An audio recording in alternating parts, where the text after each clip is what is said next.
یہی وہ اختلاف ہے جو حنابلہ اور احناف کے درمیان ہے۔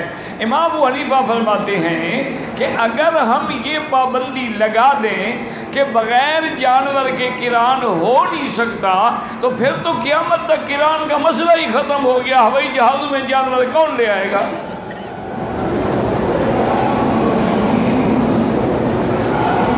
وہ فرماتے ہیں کہ مقصد جانور لانا نہیں، ذبح کرنا ہے۔ ایک آدمی جانور ساتھ لے آئے لیکن ذبح نہ کرے تو کیا اس کی قربانی ادا ہو جائے گی؟ اور دوسرا وہ یہ فرماتے ہیں کہ خود لائے یا اس کے لیے کوئی اور لے آئے، بات ایک ہے۔ جیسے حضرت علی رضی اللہ تعالیٰ عنہ یمن سے حضور کے لیے لے کے آئے تھے، وہ کہتے ہیں اب ہم جانور نہیں لے آ سکتے لیکن آگے بینک نے ہمارے لیے کھڑے کیے ہوئے ہیں تو جانور موجود ہے، اور ہم اس لیے نہیں لا سکتے کہ ہمیں لانے کی اجازت ہی نہیں ہے۔ کیسے ہوائی جہاز میں اگر 200 حاجی بیٹھے تو 200 بکرا بھی بٹھائیں وہ؟ تو بہرحال اللہ کروڑوں رحمتیں کرے، چونکہ امام احمد بن حنبل رحمۃ اللہ علیہ کی ایک عادت مبارک تھی کہ وہ عاشق تھے سنت کے، بھئی حضور لائے ہیں بس لاؤ، وہ دوسری بات سننے کے لیے تیار بھی نہیں ہوتے تھے۔ وہ کہتے حضور جانور لے، بھئی اللہ کے بندے، حضور تو جب عمرے پہ آئے تھے تب بھی تو جانور لے آئے تھے، تو اب عمرے والا بھی جانور لے کے آئے گا؟ حضور نے اسی مقام حدیبیہ میں جب کافروں نے روک دیا آپ کو تو آپ نے جانور ذبح کیے، دم احساس ذبح کی۔ تو بہرحال تمام ائمہ برحق ہیں، اللہ ان کی قبروں پہ کروڑوں رحمتیں کرے، لیکن حضور نے جب صحابہ سے فرمایا، انہوں نے کہا یا رسول اللہ باقی 4 دن رہ گئے ہیں، 4 دن حج ہے، 8 کو مینا جانا ہے، اگر احرام کھل گیا، آزادی ہو گئی تو پھر ہر بندے کو بیوی کا بھی خیال آتا ہے، اپنے خواہشات نفسانی کا بھی خیال آتا ہے، پھر تو ہم اسی خیال میں پڑ جائیں گے، اس سے بہتر نہیں کہ حرام کی پابندی میں رہیں۔ تو حضور نے فرمایا کہ اگر مجھے علم ہوتا کہ آپ لوگوں کو ایسا کرنا مشکل ہوگا تو میں بھی جانور نہ لاتا اور تمتع کرتا۔ تو معنی یہ ہوا کہ حضور کو علم نہیں تھا، ورنہ حضور بھی تمتع کرتے، اسی لیے امام احمد حنبل فرماتے ہیں تمتع افضل ہے۔ یہ علمی بحثیں ہیں، ان میں بلا وجہ کسی پر کوئی اعتراض نہ کیا کریں۔ امام ابو حنیفہ فرماتے ہیں قران افضل ہے، وہ کہتے ہیں حضور نے کوئی کون سا حج کیا ہے؟ حضور نے تو قران کیا ہے، اس میں تو کوئی اختلاف نہیں ہے نا۔ امام احمد حنبل فرماتے ہیں تمنا تو تھی نا کہ میں بھی تمتع کرتا، تو اس لیے تمتع افضل ہے۔ یہ علمی بحثیں ہیں، یہ آپ کے ہماری طرح کے نعوذ باللہ کوئی لڑائی جھگڑے والے مسئلے نہیں ہیں، اور نہ کفر و اسلام کی جنگ ہے۔ تمام انبیاء جو ہیں وہ کتاب و سنت کے تابع ہیں۔ اب دوسرا مسئلہ بھی سمجھ لیں کہ اگر اللہ علم دیتا ہے تو پیغمبر کی اور اولیاء کی شان ہے، اور اگر اللہ علم نہ دے تو توہین نہیں ہوتی، وہ بھی شان ہے۔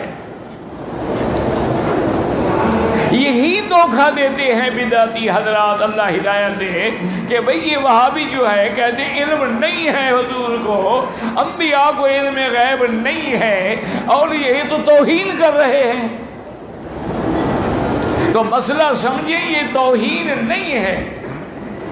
اللہ جہاں انبیاء کو علم دیتے ہیں تو یہ بھی شان ہے نبوت کی، اور اگر علم نہ دے تو یہ بھی شان ہے۔ آپ حج پہ آئے، دعا کریں اللہ سب کا حج قبول فرمائے۔ سیدنا ابراہیم الخلیل علیہ الصلاۃ والتسلیم نے خواب دیکھا، اللہ نے حکم دیا کہ اپنے بیٹے کو میرے راستے میں ذبح کرو۔ اور یہ بھی یاد رکھ لو کہ تمام لوگوں کے خواب غلط ہو سکتے ہیں، اللہ کے انبیاء کا خواب کبھی غلط نہیں ہوتا، اور انبیاء کا خواب ایسے ہوتا ہے جیسے اللہ کی وحی آئی۔ کیونکہ خواب جو ہیں رحمانی بھی ہوتے ہیں شیطانی بھی ہوتے ہیں، اور انبیاء پر تو شیطان کا دور چلتا ہی نہیں ہے، لہذا ان کے تو تمام خواب رحمانی ہوتے ہیں۔ اللہ کے علاوہ چاہے بزرگ ہے، کوئی عام آدمی ہے، عالم ہے، جاہل ہے، اس کے خواب جو ہے وہ کئی قسم کے ہوتے ہیں۔ ایک خواب تو یہ ہوتا ہے کہ سارا دن جو کام کرتا رہا وہی رات کو نظر آ گیا، اور ایک خواب یہ ہوتا ہے کہ نعوذ باللہ بڑی بڑی ڈراؤنی چیزیں دیکھ رہا ہے، سانپ آ رہے ہیں، بلائیں آ رہی ہیں، یہ بھی ایک خواب ہوتا ہے۔ اس کا بھی حضور نے فرما دیا کہ اگر کوئی ڈروانا خواب ہو، کوئی ڈرانے والا خواب دیکھے تو اسی وقت نیند کھل جائے تو بائیں طرف 3 دفعہ تھوک دے اور پڑھے لا حول ولا قوت الا باللہ العلی العظیم، اور اپنی کروٹ بدل کے سو جائے، اور یہ خواب کسی کو نہ بدلائے تو اس کا فائدہ یہ ہوگا اس کو کوئی نقصان نہیں ہوگا۔ یعنی خواب برا ہے کسی کو نہ بتاؤ، بس چپ کر جاؤ، وہ ظاہر ہی نہیں ہوگا انشاءاللہ۔ اچھا خواب ہے لیکن سمجھ نہیں آتا اچھا ہے یا برا ہے، تو پھر بھی ہر بندے کو خواب نہ بتاؤ، عالم کے پاس جاؤ جو صحیح معنی میں تمہیں جواب دے، اور اگر جواب نہ دے تو کسی عالم کا راستہ دکھلائے گا، کیونکہ خواب کی تعبیر کوئی مذاق نہیں ہوتی، یہ ایک علم ہے۔ انبیاء میں اللہ نے حضرت یوسف علیہ السلام کو بھی تعبیر رؤیا کا علم دیا تھا، اور میرے مدنی محمد مصطفیٰ صلی اللہ علیہ وسلم کو بھی خوابوں کا علم دیا تھا، اور تعبیر کا علم اللہ نے حضرت صدیق کو بھی دیا تھا، اور تابعین میں اللہ نے حضرت محمد بن سیرین رحمۃ اللہ علیہ کو بھی علم عطا فرمایا تھا۔ اسی لیے ان کی کتابیں ہیں تعبیر رویا پر، کہ خواب کی تعبیر کیا ہے، کتابیں ہیں باقاعدہ، کیونکہ تعبیر بڑی عجیب ہوتی ہے۔ ایک آدمی نے خواب دیکھا اور حضرت محمد بن سیرین کی خدمت میں آیا، کہنے لگا حضرت میں نے خواب دیکھا ہے کہ میری چارپائی کے نیچے ایک بہت بڑا لگن ہے، اور اس میں انگارے بھرے ہوئے ہیں، اور انگارے آگ کے دہک رہے ہیں۔ آپ نے فرمایا کہ بہت اچھا خواب ہے، تمہیں اللہ دولت عطا فرمائیں گے۔ خود چلا گیا۔